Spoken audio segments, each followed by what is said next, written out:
António Pop, este texto é pelas divisões. É bem! Eu vim aqui virar páginas. Mas se não sabes ler, não te vais concentrar no que está escrito. Eu vim aqui virar páginas. Mas se não sabes ler, não te vais concentrar no que está escrito. Está atento a outra atenção, a daquilo que está a escrever. Olha para o que está em frente à página. Olha para outra atenção, a daquilo que está a escrever. Eu vim aqui virar páginas. Mas se não sabes ler, não te vais concentrar no que está escrito. Está atento a outra atenção, a daquilo que está a escrever. Olha para o que está em frente à página, olha para outra atenção, a daquilo que está a escrever, a falar, a pintar. Toda a música antes de 1800 fala e a posterior pinta, diz o Nicolaus Harnoncourt. Estamos na presença de um cravo.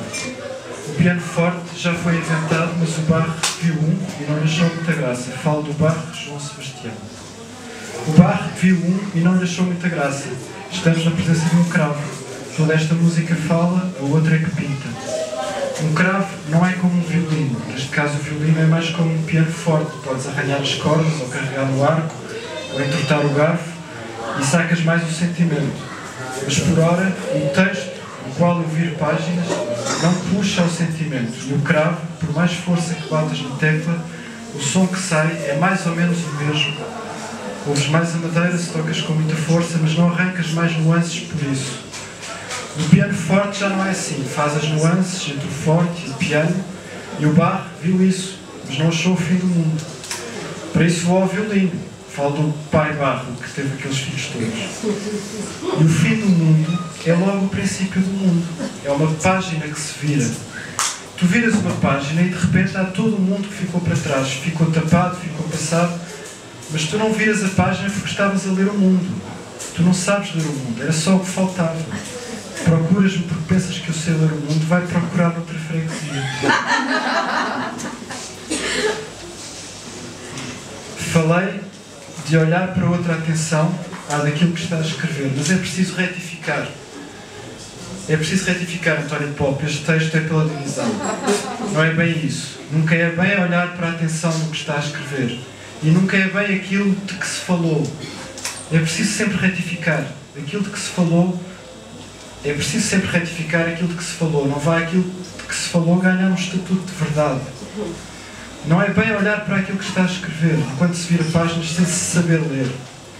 E também não se trata propriamente de olhar, mas de dar conta de um tempo ou espaço, que é a mesma coisa, no meio entre o escrito e o que escreve. Dar conta não de todo o mundo, porque o mundo não sabes ler, e é provável que nem sequer exista, mas de todo um buraco negro, todo um abismo, todo um poço dos negros no meio.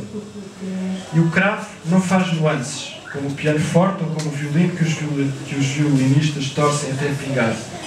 O cravo joga com a maneira como articula, e entre uma nota e outra tens o poço dos negros, e não o mundo. O cravo joga de uma maneira ligada, ou stacata, com o poço dos negros do tempo, ou do espaço, que é a mesma coisa. Não tem ressonância, diz o Gustavo Leonardo, sentado ao cravo a fazer de barro naquele filme que há. Estás despido diante do cravo e não podes fugir. Não tem ressonância, diz, não sei se o Gustavo Leonardo, como se fosse o barro ou como se fosse ele mesmo. A mudança de assunto e a maneira como mudas de assunto é que é a coisa toda. Para isso vou ao violino, diz o barro, a olhar desconfiado para o piano forte. O João Sebastião, dos Figos.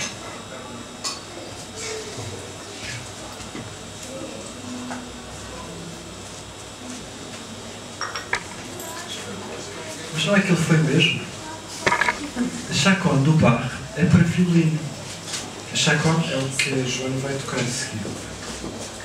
É para violino. Tantas chaconnes para cravo, e o Bach, com tanta coisa escrita para cravo, e só fez uma chaconne e foi para violino. Diz que tinha morrido a primeira mulher, a Maria Bárbara, mas não se sabe, isto podem ser apenas rumores. Daí o violino, e daí o lamento, porque a chaconne também é o lamento. não é por dar cá aquela palha, o violino. E a chaconne é uma obra-prima do Bach inquestionável. Já toda a gente a tocou, é uma obra-prima para um instrumento solo. É um lamento, é um violino, que já foi transcrito para tudo e mais alguma coisa. O Brahms fez uma transcrição para piano só para a mão esquerda.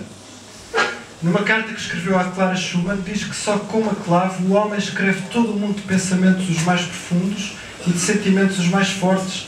E se lhe tivesse acontecido a ele, Brahms, a ter concebido esta chaconne, nem sei. E por isso é que dizem que foi para a Maria Bárbara. É carregada de emoção. E depois pam-pam, pam-pam, e depois pam-pam, pam-pam. Há momentos de raiva. Tu não encontras alegria nesta peça.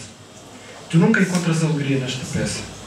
Tu encontras sempre ou dor, ou peso, ou gravidade. Nunca alegria.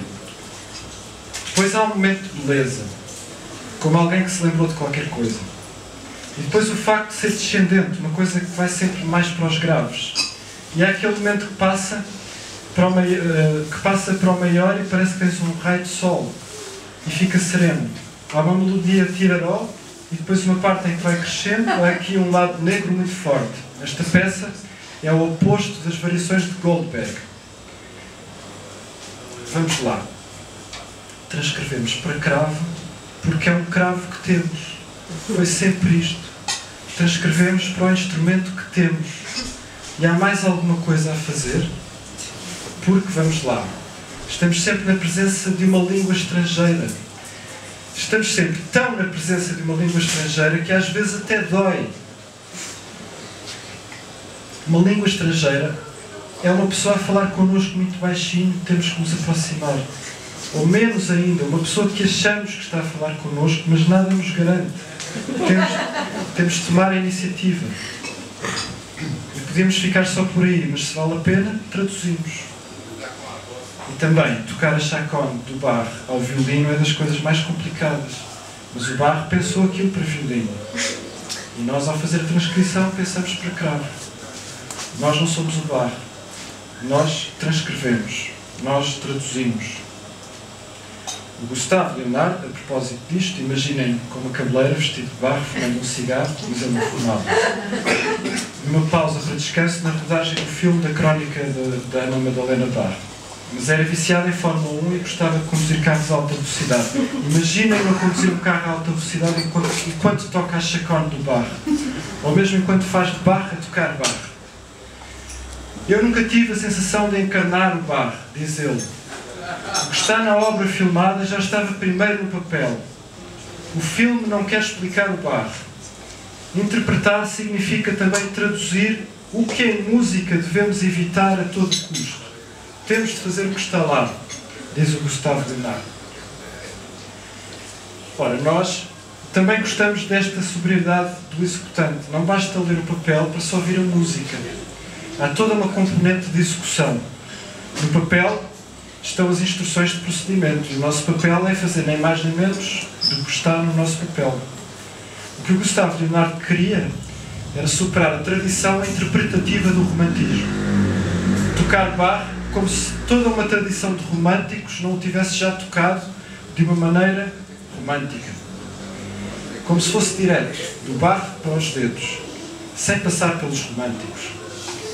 Mas o que o Gustavo Leonardo não levou em conta, ainda por cima vestido de Bach, é que o Bach também traduzia e também transcrevia, e traduzir não é explicar, e talvez não tenha de ser interpretar. Será que o Bach tinha uma ligação direta aos dedos, sem passar por nada? Traduzir não é tentar reproduzir o original, é mais procurar o que não está escrito. Atravessar o rio, porque a vontade nos leva a ir ver qualquer coisa no outro lado.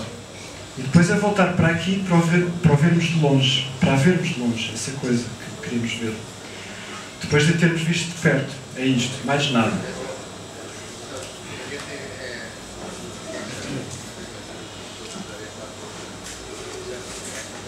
E às vezes viras a página e estás a meio de uma frase, mas não interrompes a frase, fizeste a frase de seguida, mas no entanto viraste a página.